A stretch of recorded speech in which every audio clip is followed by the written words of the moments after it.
মৰমৰ ছাত্ৰ ছাত্ৰীসকল আটাই মৰম ল'বা।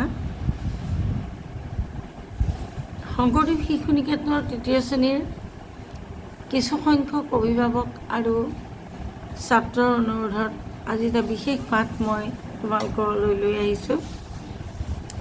সেই পাঠটো হৈছে আনন্দময়ী কবিতা নানা নানী। পাঠটোৰ লগত আনবোৰ পাঠৰ দৰে কোনো প্ৰশ্নোত্তৰ লিখিবলৈ দিয়া হোৱা নাই। তথাপিতো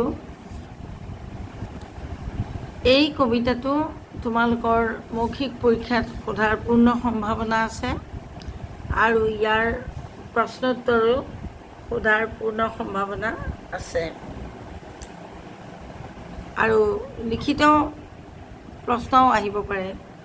গতিকে আমি তাৰ বাবে সাজু থাকিব লাগিব। সেয়ে মই পাঠটো প্ৰস্তুত কৰোঁতে কবিতাটো পঢ়ি বুজাই দি তাৰ লগত আহিব পৰা বা সুধিব পৰা প্ৰশ্নোত্তৰখিনি তোমালোকৰ বাবে কৰি আনিছোঁ। এইখিনিতে এটা প্ৰশ্ন কথা মই কৈ লওঁ। মই একেবাৰে শেষৰ প্ৰশ্নটোত आप नाना नानी के साथ क्या करते हैं বা तुम नाना नानी के साथ क्या करते हो অথবা প্ৰশ্নটো এনেদৰে দিব পাৰে तुम नाना नानी के साथ क्या करते हो नाना नानी के साथ क्या करते हो। এতিয়া ছাত্ৰসকলৰ মাজৰ কিছু সংখ্যক আছে ছোৱালী আৰু কিছু সংখ্যক আছে ল'ৰা। গতিকে যেতিয়া আমি কথা এটা ক'বলৈ যাওঁ, ল'ৰা হ'লে আমাৰ অকণমান বেলেগ হ'ব উত্তৰটো আৰু ছোৱালী হ'লে বেলেগ হ'ব। মই দুইটাৰে মাজত একোডাল স্লেছ চিহ্ন দি মই দিছোঁ। তোমালোক যদি ছোৱালী হোৱা কৰতি হওঁ, জাতি হওঁ, খাতি হওঁ এনেধৰণে লিখিব লাগিব। আৰু তোমালোক যদি ল'ৰা হোৱা करता हूँ, जाता हूँ, सुनता हूँ এনেকৈ লিখিব লাগিব। গতিকে তোমালোকে যেতিয়া উত্তৰটো তোমালোকৰ বহীত তুলিবা তেতিয়া তোমালোকে সেই বস্তুটো চাই ল'বা। মই আকৌ কৈছোঁ ল'ৰা হ'লে करता हूँ, जाता हूँ, खाता हूँ, सुनता हूँ এনেকুৱা হ'ব। আৰু ছোৱালী হ'লে करती हूँ, जाती हूँ, खाती हूँ, पहनती हूँ, सुनती हूँ এনেকুৱা ধৰণৰ হ'ব। গতিকে তোমালোকে লিখোঁতে শুদ্ধকৈ লিখি ল'বা। আহাচোন এতিয়া আমি এই কবিতাটো চাওঁ। কবিতাটো হ'ল আনন্দময়ী কবিতা নানা নানী। আনন্দময়ী বুলি ইয়াক এইকাৰণেই কোৱা হৈছে, এই কবিতাটো তোমালোকৰ পঢ়ি মনটো ভাল লাগিব, সেইবাবে এই কবিতাটো দিয়া হৈছে আৰু ইয়াৰ নামো দিয়া হৈছে আনন্দময়ী কবিতা।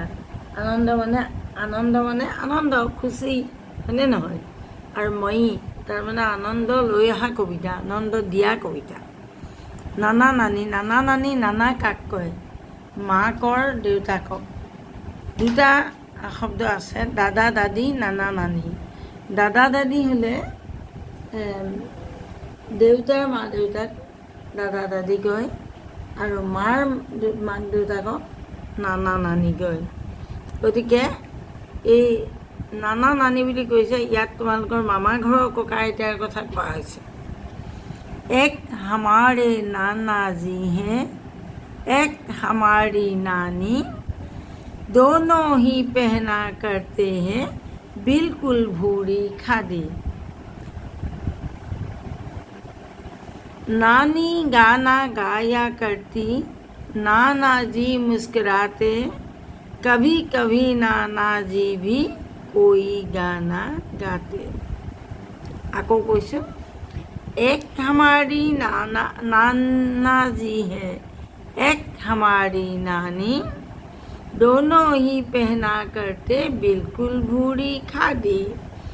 नानी गाना गाया करती, नाना जी मुस्कुराते, कभी कभी नाना जी भी कोई गाना गाते।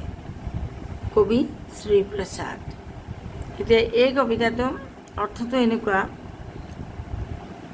আমাৰ এজন ককা দেউতা আছে, অৰ্থাৎ মাক আৰু দেউতাক আছে। দুয়ো খাদী বস্ত্ৰ, খাদী মানে হাতে বোৱা বস্ত্ৰ কাপোৰ পিন্ধে আৰু এই কাপোৰৰ ৰংটো কি ভুৰি মানে মাটিৰ ৰংটো। তাৰপিছত নানী মাজে মাজে গান গায় আৰু নানাই মুস্কুৰাই থাকে, মানে মিচিকিয়া হাঁহি মাৰি থাকে। আৰু কেতিয়াবা নানায়ো ককা দেউতায়ো গান গায়। আমাৰ এজন নানা ককা আছে, এগৰাকী আইতা আছে। দুয়ো খাদী বস্ত্ৰ পিন্ধে আৰু তেওঁলোকে পিন্ধা বস্ত্ৰখনৰ ৰং হ'ল মাটিয়া ৰং। তাৰপিছত নানীয়ে কেতিয়াবা অৰ্থাৎ আইতাই কেতিয়াবা গান গায় আৰু ককাই তেতিয়া মিচমিচকৈ হাঁহি থাকে। কেতিয়াবা আকৌ ককায়ো কিন্তু গান গায়। এতিয়া আহা প্ৰশ্নোত্তৰলৈ। তোমালোকক অৰেলত সুধিব পাৰে, লিখিবলৈ নিদিলেও অৰেলত সুধিব পাৰে। প্ৰশ্ন, নানা নানী কিয়া পেহেনতে হে? কবিতা এইখিনিতে এটা কথা কওঁ দেই, কবিতাটো কিন্তু তোমালোকে মুখস্থ কৰিবাই, কাৰণ অৰেলত এইবিলাকেই সুধিব। নানা নানী কিয়া পেহেনতে হে? ককা আইতাই কি পিন্ধে?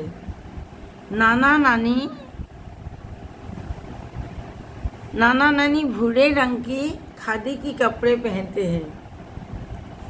कका आइताई माटिया रंगर हाथे बोआ कापोर पिंधे।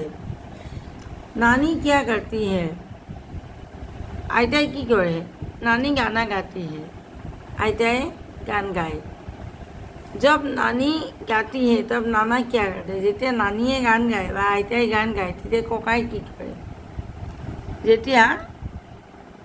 जब नानी गाना गाती है नाना जी मुस्कुराते रहते हैं। যেতিয়া মোৰ আইতাই গান গায় ককা দেউতাই মিচিকিয়া হাঁহি মাৰি থাকে। क्या नाना जी भी गाते हैं? जी हाँ, হয়। कभी कभी नाना जी भी गाते हैं, केতিয়াবা नाना जीओ বা ককায়ো গান গায়। तार पिछर प्रश्न तो जा, आपके नाना जी कहाँ रहते हैं? तुम्हार नाना जी ক'ত থাকে? তেতিয়া তোমালোকে এই প্ৰশ্নটোৰ উত্তৰ তোমালোকে নিজে লিখিব লাগিব। এইখিনি লিখি দিছোঁ, हमारे नाना नानी डैश में रहते हैं। এই যে ডেছ এইখিনি জেগাখিনি দিছোঁ, খালী জেগাখিনি, এই খালী জেগাখিনিত তোমালোকে নিজৰ জেগাটোৰ নাম লিখিবা। মামাৰ ঘৰ য'ত সেই জেগাটোৰ নাম লিখিবা।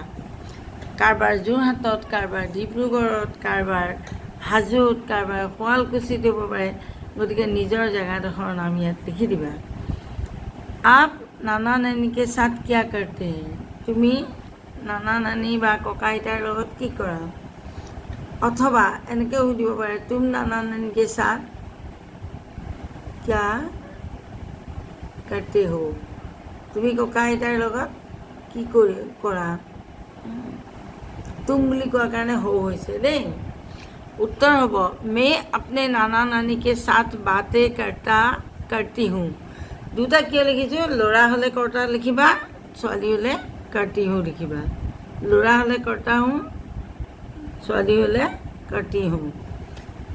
মই আইতা ককাৰ লগত কথা পাতোঁ। नाना नानी के साथ घूमने जाती हूँ। ককা আইতাৰ লগত মই ফুৰিবলৈ যাওঁ। जाती हूँ, जाता हूँ।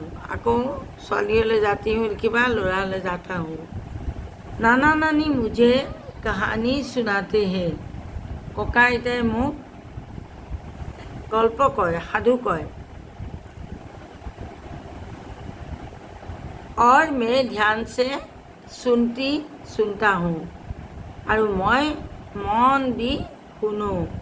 सुनती ছোৱালী হ'লে सुनती, ল'ৰা হ'লে सुनता। मुँहটো লাগিবই দুইটাতে। कभी कभी मैं उनके साथ लूडो खेलती हूँ। खेलता हूँ। ছোৱালী হ'লে খেলতি, ল'ৰা হ'লে খেলতা हूँ। কেতিয়াবা মই তেওঁলোকৰ লগত লুডু খেলোঁ। लत छोटी की मात्रा दे ये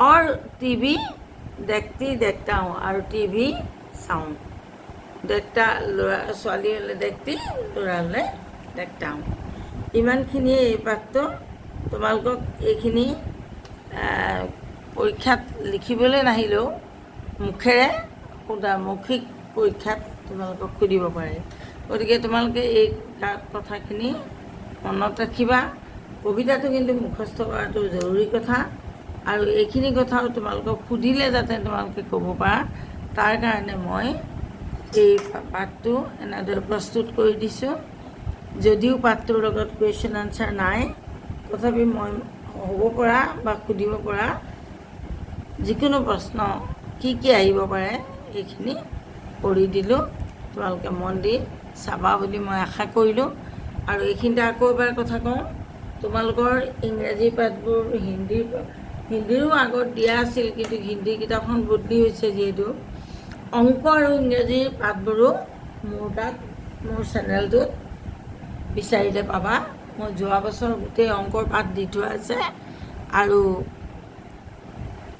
ইংৰাজী পাঠো দি থোৱা আছে তোমালোকে সেইখিনি তাৰ পৰা চাই ল'বা এই বছৰ মই অসমীয়া আৰু হিন্দীটো আকৌ দিছোঁ কিন্তু যোৱা বছৰ দিয়াখিনি তোমালোকৰ কামত আহিব যিহেতু অকল হিন্দীহে পাঠ্যপুথি বদলি হৈছে বাকীটো একেই আছে গতিকে তোমালোকে চাবা আৰু তোমালোকৰ বন্ধুসকলকো ক'বা চেনেলটো চাবলৈ যাতে সকলোৰে কামত আহে আৰু অভিভাৱকসকলকো বিনম্ৰ অনুৰোধ কৰিছোঁ এই প্ৰশ্নবোৰ লিখোঁতে আপোনালোকে মোবাইলটো তেওঁলোকক অকলে এৰি নিদি আপোনালোকে অকণমান ভালদৰে কথাখিনি মোৰ শুনি ল'ব পাঠটো চাই ল'ব বিশেষকৈ শেষৰ প্ৰশ্নটোত কৰিবলগীয়া শুদ্ধ যিখিনি যেনেদৰে লিখিব লাগে মই কোৱা ধৰণে লিখাত সহায় কৰিব বুলি মই আশা কৰিলোঁ ধন্যবাদ মই আশা কৰিছোঁ মোৰ অভিভাৱক আৰু ছাত্ৰ যিসকলে এই পাঠটো দিবৰ বাবে মোক অনুৰোধ কৰিছিল তেওঁলোকে এই পাঠটো